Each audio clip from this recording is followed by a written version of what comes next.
pertemuan ada Pak Budi Gunawan di Papua yang mengatakan bahwa aura dari Pak Jokowi sudah pindah ke Pak Prabowo gitu. Ini sinyal-sinyal apa yang Anda baca sebagai analis politik? Catatan kaki saya, memang ada kesepahaman antara dua tokoh bangsa ini berkaitan dengan siapa yang dianggap sebagai penerus tradisi Pak Jokowi. Dan tentu saja secara tidak langsung kita ingin mengatakan ada tokoh yang dianggap tidak bisa melanjutkan antitesa tadi.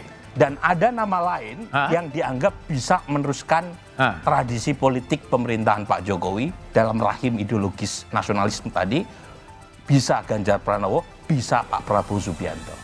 Nah itu kira-kira yang saya baca. Artinya dalam bacaan Anda digabungkan antara Pak Prabowo dan Ganjar? Kalau menurut saya terlalu dini untuk digabungkan. Terlalu dini? Nah, ide munculnya menggabungkan antara Ganjar dan Pak Prabowo atau sebaliknya Pak Prabowo dengan Ganjar itu kan munculnya bulan November 2022 ketika survei Anies Baswedan itu melejit nomor 2 dan mengancam Ganjar Pranowo di peringkat pertama. Tetapi belakangan survei indikator termasuk survei Kompas menunjukkan Anies Baswedan mengalami penurunan yang cukup tajam, bahkan beberapa ahli menyebutnya kempes gitu ya. Dan saat yang sama Pak Prabowo naik. Dan naiknya Pak Prabowo salah satunya adalah mulai mengalirnya pendukung Pak Jokowi ke Pak Prabowo Subianto.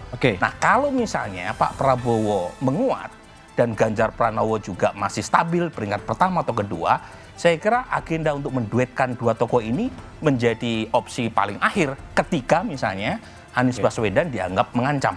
Tapi kalau misalnya Anies Baswedan tidak terlalu mengancam, kemungkinan yang masuk putaran kedua antara Ganjar dan Pak Pranowo dan Pak Prabowo. Dan pada titik itu dua-duanya dianggap sebagai all president man. Sebenarnya yang paling penting itu doa. Semoga Pak Prabowo sehat dan lancar di 2024, kan begitu.